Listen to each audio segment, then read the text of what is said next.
Bueno, en pocas palabras, lo que vamos a hacer es presentar un análisis de la comparación entre plantas de España y de México, dos poblaciones que hemos usado para hacer experimentos. Y vamos a presentar algunos datos sobre la defensa, cómo les va con los herbívoros. Lo mejor sería hacer un experimento de trasplantes recíprocos, digamos intercontinental. Sin embargo, hay una limitación para, digamos, mover las semillas. Entonces, lo que hicimos básicamente es traer las plantas de España a México. Bueno, el cómo se expande una especie que no nativa y que después puede ser, digamos, invasora, es un tópico de interés para los ecólogos, para los evolucionistas, pero también para las cuestiones de política, porque es uno de los objetivos incluso del desarrollo sustentable en el sentido de que hay que reducirlos por los riesgos que tienen para la extinción de las especies, ¿no? De las revisiones y metaanálisis sale que el comercio mundial, básicamente, barcos, la intensificación en el uso de la tierra, urbanización y cambio climático se correlacionan con el incremento del número de especies. Básicamente es eso, ¿no? Es algo asociado a esto, por supuesto. Siempre sale que las plantas son, digamos, numéricamente uno de los componentes más importantes de las especies exóticas, no nativas, que invaden diferentes continentes. Y los colorcitos indican básicamente la intensidad, ¿no? Donde hay más especies que no son autóctonas. Y también entre las 100 especies exóticas más dañinas, el componente más grande son las plantas terrestres de toda esta lista. Entonces, digamos, se justifica el por qué estudiarlas, ¿no? Aunque nosotros, por supuesto, no tenemos una intención de trabajar en cosas de políticas, sí es un fenómeno único en la historia, es un punto en el cual podemos aprovechar para estudiar la evolución adaptativa o maladaptativa, ¿no? Ya desde Darwin, esto había sido una pregunta central, y en el capítulo de la selección natural, él habla, digamos, de aquellas condiciones que son favorables para la selección natural. Y una de ellas es exactamente estos experimentos naturales en los cuales han entrado en contacto, digamos, especies que son, digamos, indígenas, como las llama aquí, y especies naturalizadas o invasoras, ¿no? Y lo que él dice en todo esto es que, en primer lugar, es que no todas están perfectamente adaptadas, y la otra es que seguramente sí han sido modificadas con ciertas ventajas para resistir a estos invasores.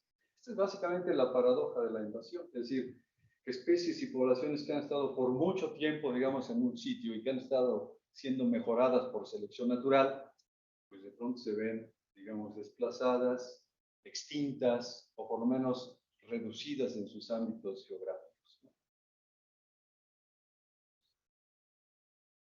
Bueno, ¿y cuáles son los factores que regulan? Esto es básicamente el inicio de la ecología, ¿no? ¿Qué es lo que regula las poblaciones si surgieron dos escuelas, etc.? Pero cuando hablamos de las especies no nativas, está muy escrito, y suponemos que casi estas están en equilibrio en su hábitat natural, cuando invaden otros, suponemos que pierden estos factores que las regulan, ¿no? Y lo que va a pasar es que o se extinguen estas que invaden un ambiente nuevo, o bien se expanden. Esto de la extinción, pues obviamente no lo sabemos, porque los fracasos no quedan, ¿no?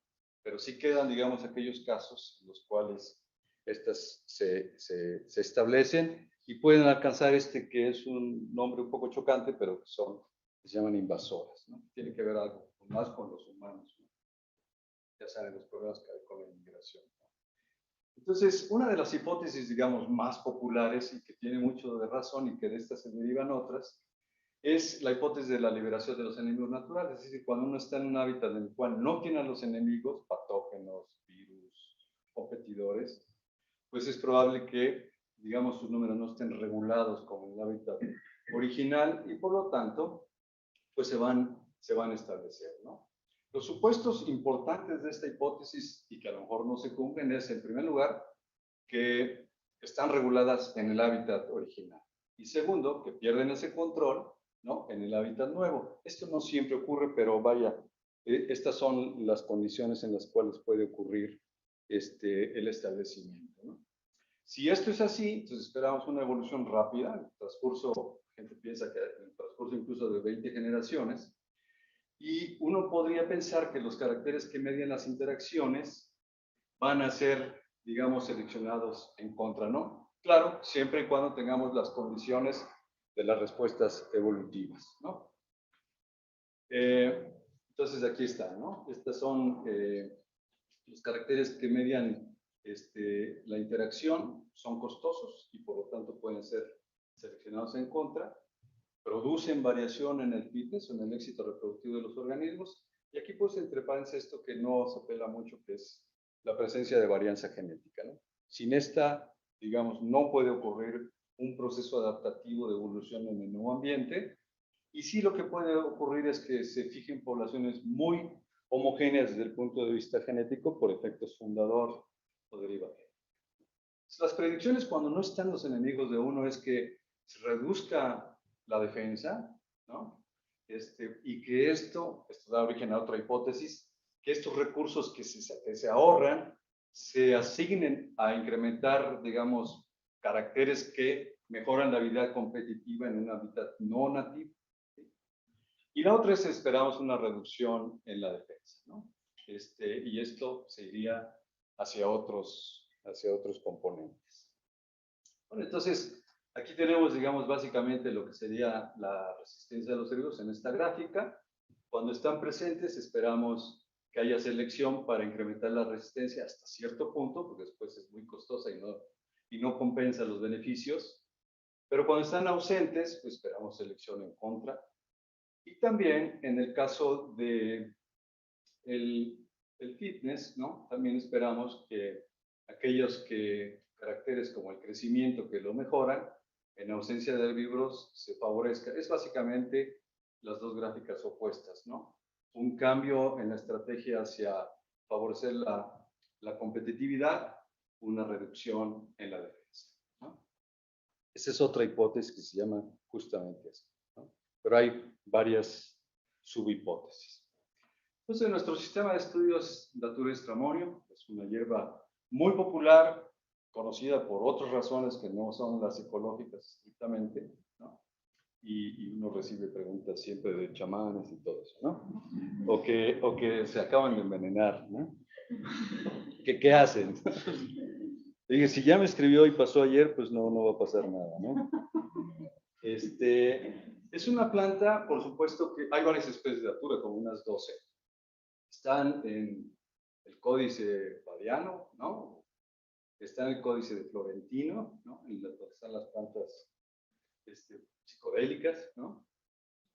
Y hay registros de que esta se llevó a España desde hace más o menos como 500 años. Ya me estuve metiendo a ver y no está tan claro, pero se sabe que está en España, que se la llevaron los conquistadores en esa época. De manera que el conocimiento tradicional, previo incluso a la conquista de México, nos habla de que son especies nativas, ¿no?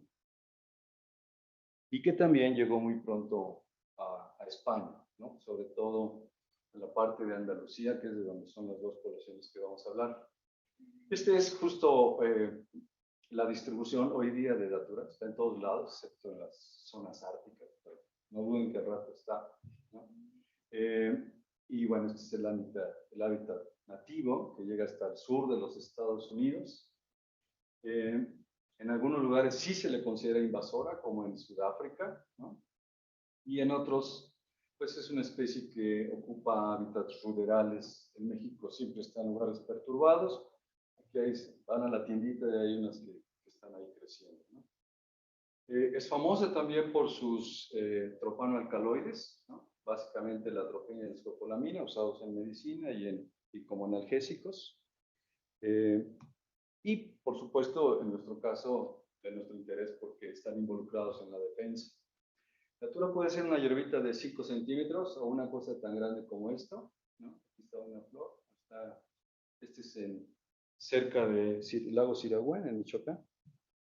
Pero en España, quizá el colega Juan Arroyo, todo esto que ven aquí son daturas, ¿no? también estuvo Rocío en este viaje. En España crecen por todos lados, este es en Francia. Estas hojas que pueden ver aquí son puras daturas creciendo en un campo recién arado, emergen rapidísimo. Entonces hay más, la abundancia es mayor que incluso en México, ¿no?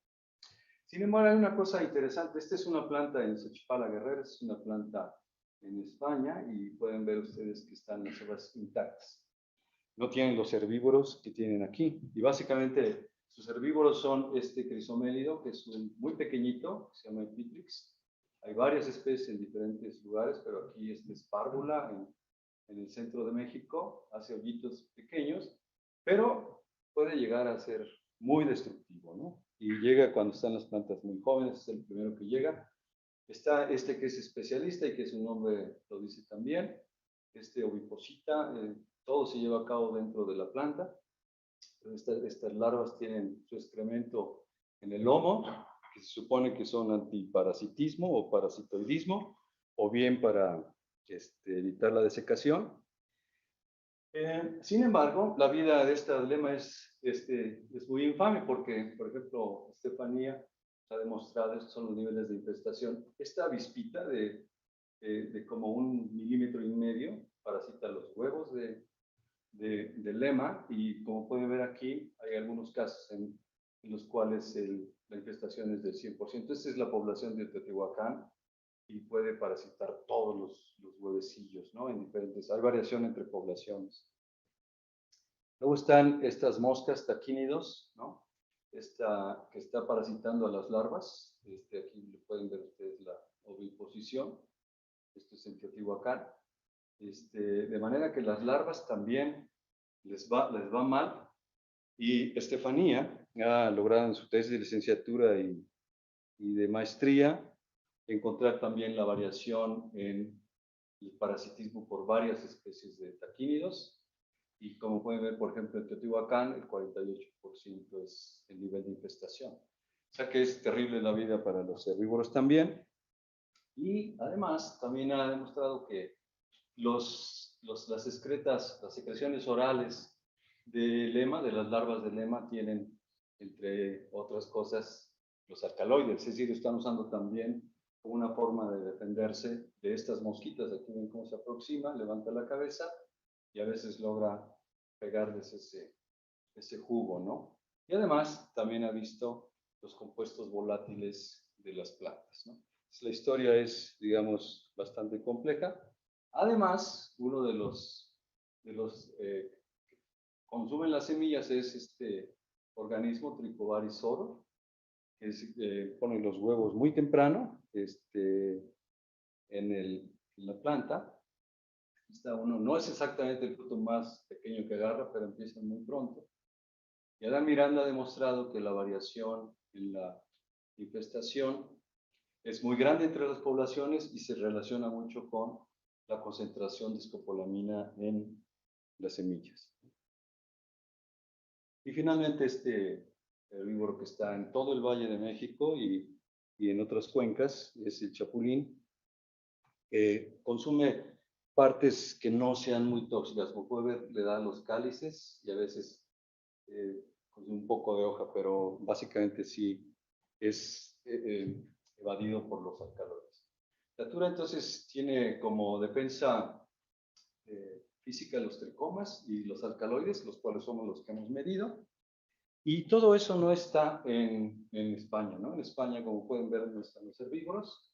Hay un herbívoro, una mariposa helicoverpa, armígera, que a veces produce daño, pero poco, ¿no? También en los frutos verdes, donde no hay tanta concentración. Entonces medimos en las poblaciones experimentales la resistencia, que es básicamente la capacidad de evadir el daño o evitar el daño por herbívoros, y la tolerancia, que es la capacidad de amortiguar los efectos del daño cuando ya se recibió, ¿no? Entonces se puede estudiar como una función, en este caso son pendientes, porque está lineal, pues esto se usa para dos estados, ¿no? Con y sin daño, pero también pueden ser curvas, no necesariamente una norma de reacción lineal, sino no lineal, ¿no?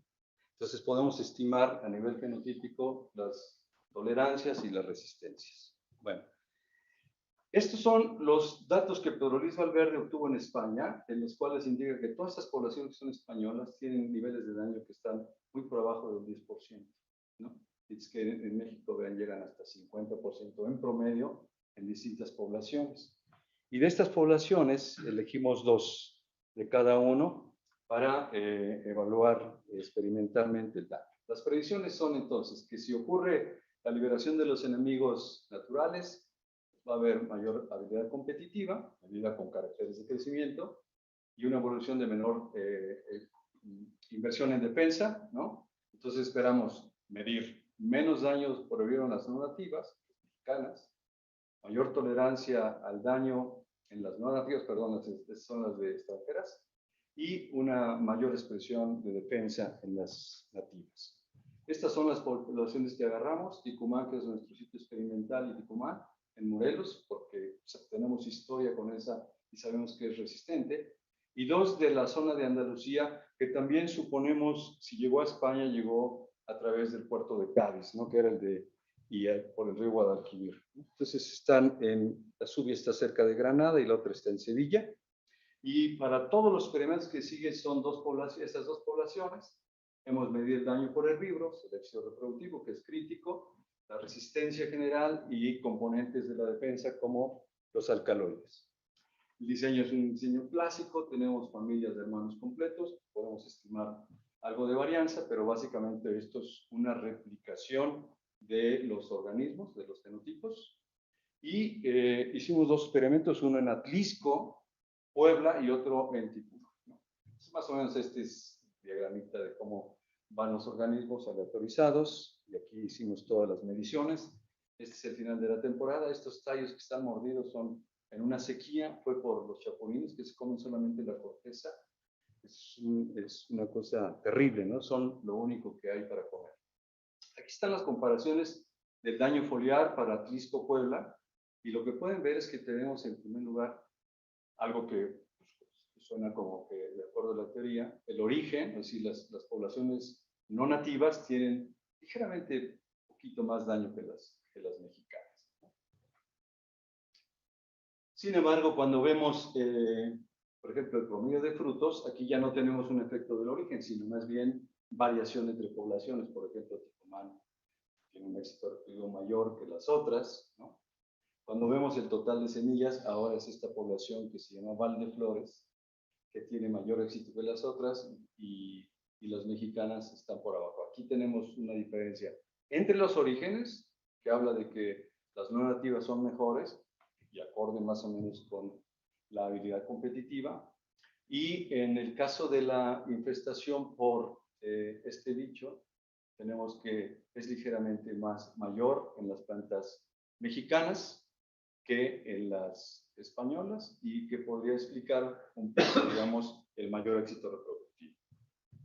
Sin embargo, en el experimento de Teotihuacán, vean lo que pasa. Aunque las diferencias no son significativas debido a la gran varianza interna, vemos que hay ligeramente más daño en las mexicanas, ¿no? Que son las primeras de acá, y un poquito menos en las otras. Esos son 3 tiempos en los cuales medimos el daño, y que quizás si hemos medido otro, a lo mejor las diferencias sí se aprecian.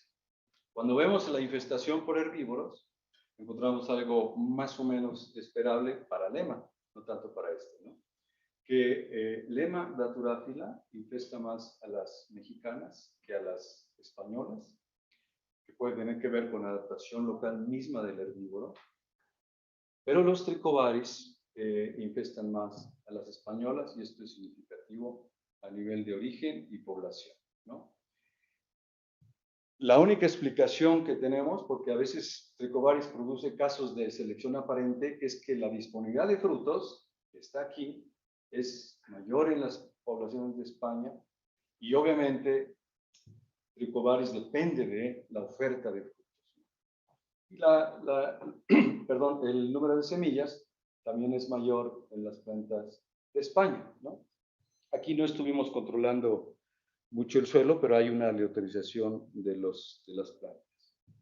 Y el resultado más sorprendente, porque sí contrasta con los estudios previos, es que los alcaloides que esperaríamos fueran seleccionados en contra en el de Europa, pues más bien la variación es poblacional, es decir, las diferencias son entre poblaciones, no entre orígenes. Y de hecho, por ejemplo, la población de la Zubia tiene mayor contenido o concentración de atropina, que en realidad se considera como un fago estimulante, ¿no? Es decir, que deberían tener más daño.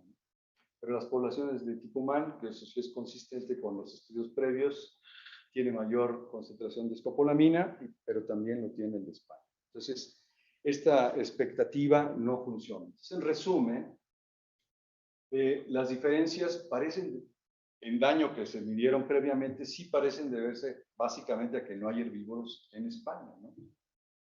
Y no existe diferencias consistentes en esta cuestión de la defensa química mediada por los tropanoalcaloides, que son el carácter distintivo, ¿no?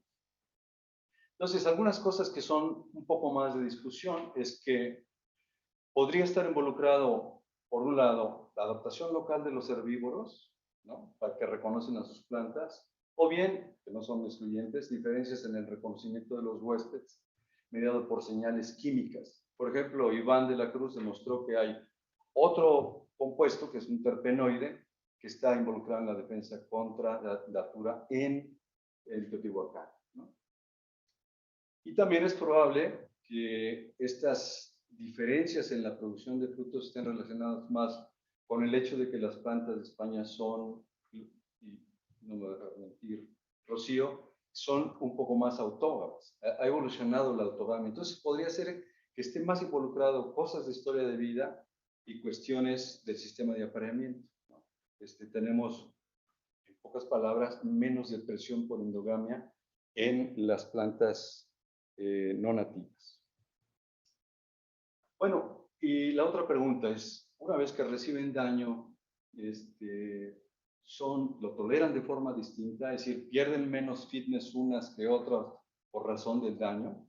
Entonces, evaluamos esto en condiciones controladas, aquí sí controlando suelo y todas las demás condiciones, en dos ambientes, e hicimos nuevamente dos experimentos. En uno de ellos, que es un experimento muy grande, realizamos en Chapingo, tuvimos solamente dos niveles de daño, plantas sin daño, que son el testigo, y plantas con daño al 50%.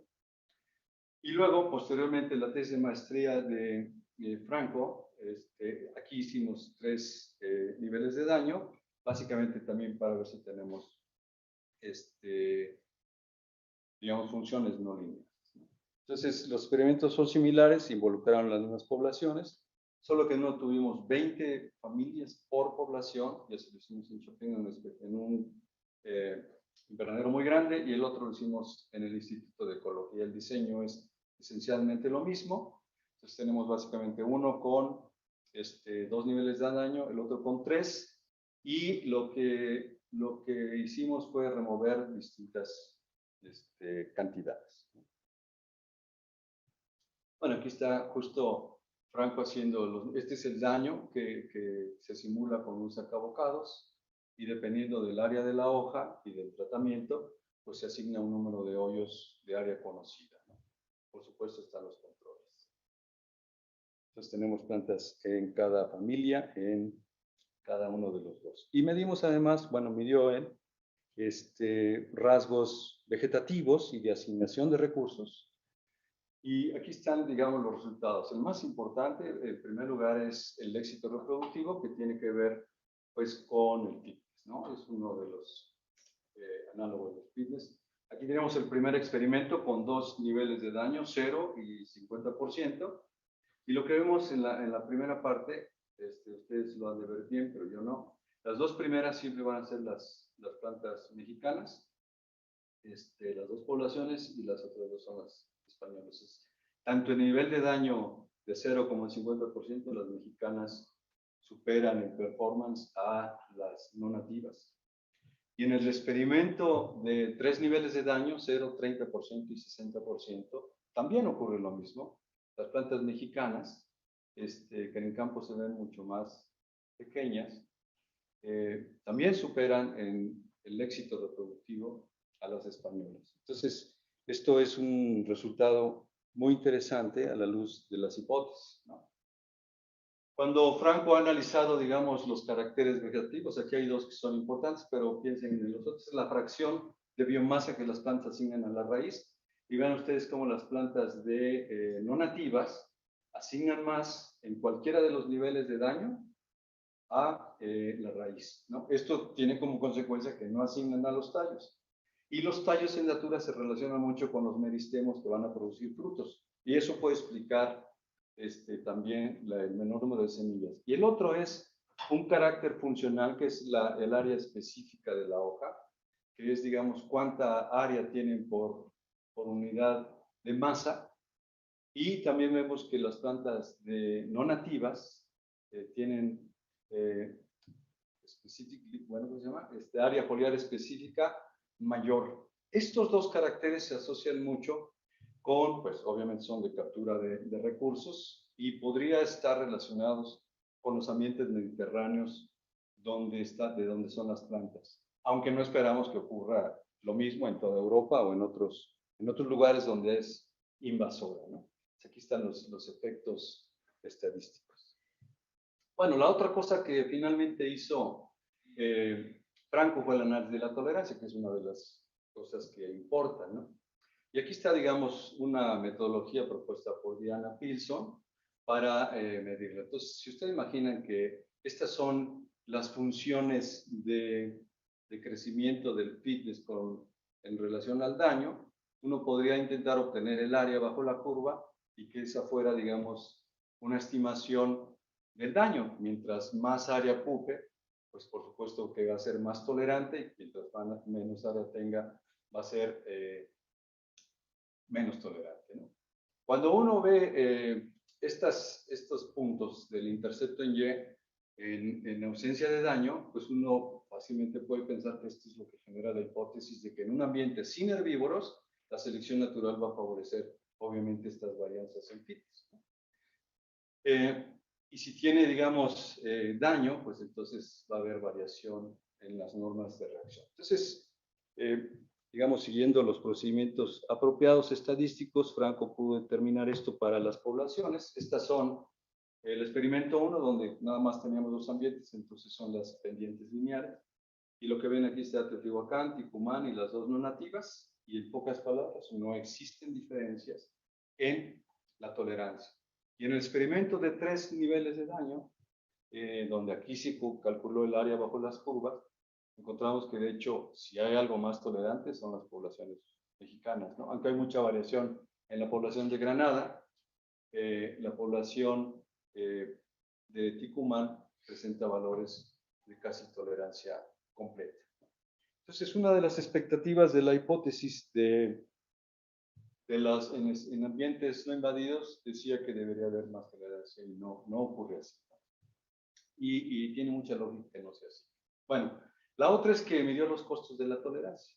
Y esto básicamente es una covarianza entre el fitness cuando no hay herbívoros y esa área bajo la curva o esa pendiente.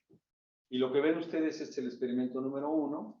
Estas funciones negativas significativas indican que no existen diferencias y que hay costos de la tolerancia en ambos casos.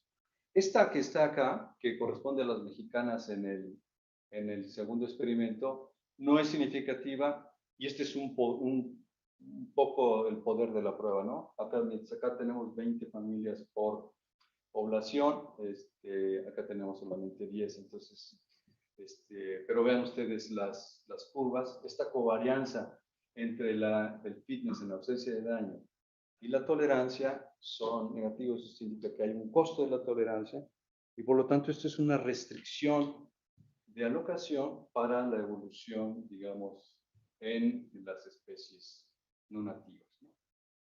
Entonces, en condiciones similares, las especies nativas, las mexicanas, superan a las no nativas y esto es una cosa que no esperaba, ¿no? Por otro lado, las especies no nativas, como habíamos dicho, varían en los caracteres de asignación de biomasa a estructuras de captura de recursos, ya sea carbono o nutrientes y agua, ¿no? Algo que quizás esté acorde, pues, para esta discusión, a los ambientes mediterráneos, ¿no? También, como decíamos, los que asignan más a raíces asignan menos a la fracción reproductiva, ¿no? Y de tallos.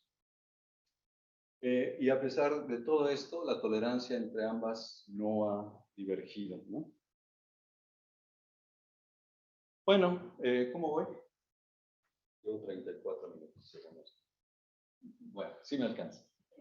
Finalmente, digamos, estamos analizando, digamos, estos son los inicios de los proyectos en curso, otros compuestos defensivos. Básicamente porque las hipótesis, como decía, tienen varios, digamos, apartados. Y uno es que, pues si uno está en un ambiente nuevo y no están los herbívoros y los enemigos, a lo mejor podría evolucionar alguna defensa novedosa, de menos costo, ¿sí? O bien usar las que ya tienen, cambiar su función, ¿no? Esto puede ocurrir y hay algunas evidencias. Entonces, se promueve la innovación o el cambio, el ahorro de recursos, como ya habíamos visto en la otra hipótesis general. Entonces, primero lo que hicimos fue analizar el perfil metabólico de plantas, de esas mismas plantas. No las mismas, pero las mismas poblaciones, ¿no? Y analizamos los compuestos volátiles, bueno, estas son estas personas, los compuestos volátiles involucrados pues, en varias funciones, pero básicamente tienen que ver con la comunicación, la defensa, ¿no? La atracción de polinizadores en caso de las flores, y a veces también la atracción, hay evidencia en otros sistemas que también se atraen a los enemigos de los herbívoros, que son los parasitoides. Pero esto no está todavía, por lo menos en datura, demostrado, ¿no? Entonces el sistema es básicamente, tenemos genotipos de estas poblaciones, ¿no? Estos fueron sujetos a daño, ¿no? Están separadas para que no haya, digamos, tampoco emisión y contacto. Los tejidos colectados, los volátiles se extraen con fibras que se llaman SPME, aquí está su nombre, y después se lleva al cromatógrafo de gases y acoplado, ¿no? Más espectro. Y estos son, digamos, los perfiles que salen y que se identifican con librerías químicas, ¿no? Y también con las áreas bajo la curva se puede obtener de manera relativa la cuantificación de los compuestos. Entonces aquí tenemos las mexicanas en vertical, las españolas, y en este lado están las de sin daño y las de con daño. Entonces, si se fijan, en el caso de sin daño, las mexicanas producen un poco más que las españolas, pero en este sentido son casi iguales. Pero en el caso del daño, sí vemos que hay más compuestos y que esto habla pues de que el daño desencadena o induce la síntesis de otros compuestos. En el caso del español, la inducción es mucho menor, ¿no? Quiero decirles que la detección de los volátiles puede variar entre métodos, ¿no? Algunos, este es más sensible que, por ejemplo, atrapar el aire, que le llaman headspace, ¿no? Y luego aquí está la cuantificación, y tenemos aquí las plantas no nativas y las nativas, y vemos aquí que la población de Ticumán tiene también mayor concentración de compuestos. Y acá están genotipo por genotipo, y nuevamente ven, aquí estas son las no nativas, las mexicanas Teotihuacán, Ticumán, y esta es la otra española que es Valdeflores, y pueden ver que este genotipo, por ejemplo, tiene una mayor cantidad emitida de volátiles y atrapados en las fibras, ¿no? Y otro resultado interesante es que no solamente han analizado lo que pasa en la hoja misma que fue dañada, sino en otra hoja de la misma planta. Y lo que se ha visto es que también hay inducción en la otra, lo cual habla de que hay un efecto sistémico a nivel de planta, ¿no? Entonces, este es un resultado muy interesante, pero no está conectado aún con los herbívoros y los parasitoides, ¿no?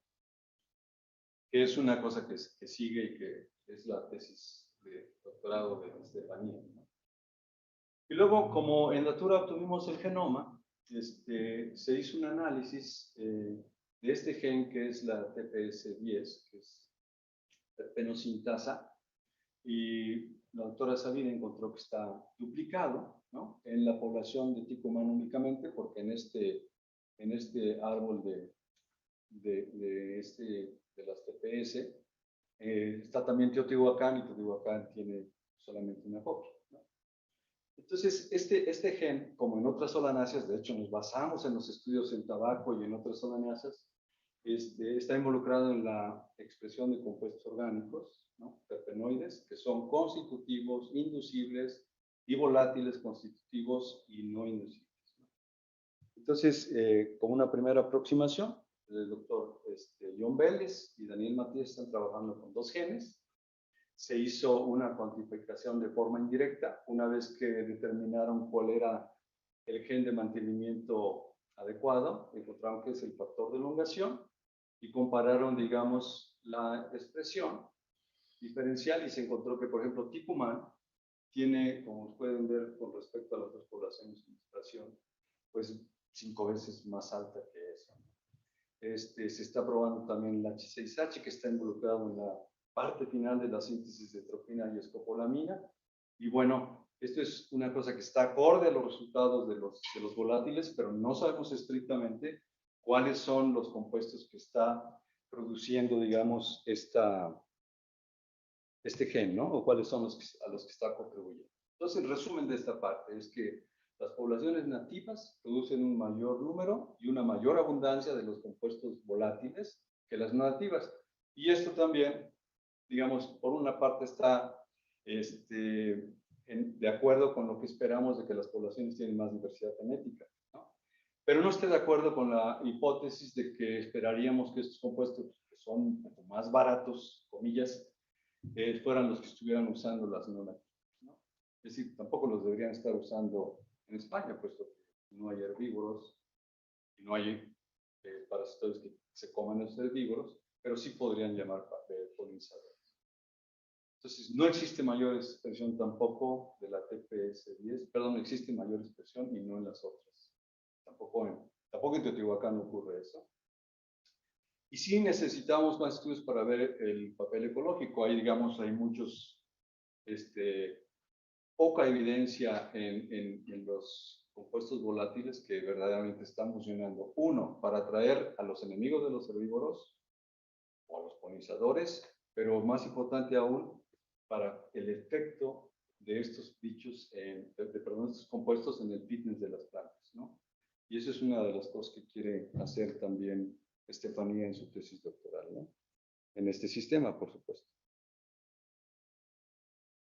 Bueno, en general, entonces, aunque pareciera trivial, es muy importante que muchas de las cosas que se dicen en la literatura sobre la invasión y el éxito de las invasoras, pues no se cumplen en las poblaciones de datura. El sistema es mucho más complejo que una hipótesis de que no están los herbívoros o no. La evolución de la defensa involucra un montón de factores más allá de los herbívoros, ¿no? También señala que debemos hacer experimentos más finos, digamos, en ambientes con mucho más control, y un seguimiento de los herbívoros a nivel muy puntual, ¿no? Y la otra cosa que nos falta es, y que sí estamos avanzando con los colegas de la Universidad de Sevilla en eso, es la historia de las introducciones. Esto puede ser desde el punto de vista historiográfico, pero también desde el punto de vista genético. Esto está haciendo la filogeografía mundial de datura con todas todas las colectas de todo el mundo, pero también con las mexicanas, ¿no? Y esto va a ser muy importante porque, al parecer, el mantenimiento de la diversidad genética en las poblaciones de España tiene que ver con posiblemente introducciones repetidas. Entonces, no es nada más que han pasado los 500 generaciones de datura, sino que podríamos tener otros factores involucrados. Y bueno, quiero agradecer particularmente a mis colaboradores y mis alumnos, porque pues me permiten entrar, digamos, a las cuestiones ómicas, excepto protómica, como dijo el doctor Vélez. No diga nada de protómica. Ok. Pero ya estamos incorporando estas omics en el sistema de datura, y como ustedes pueden ver, a ver, se abren muchas más preguntas de las que estamos contestando. Pero, bueno, Entonces, mi agradecimiento y cuando yo entro al laboratorio mis manos están hinchadas porque no me dejan tocar nada, ¿no? Bueno, la otra es que la familia Fuentes desde hace mucho tiempo nos permite trabajar en su parcela en Teotihuacán y pues le agradecemos mucho. A Tlaloc no, porque pues, no llueve, entonces tenemos que ir casi cada tercer día.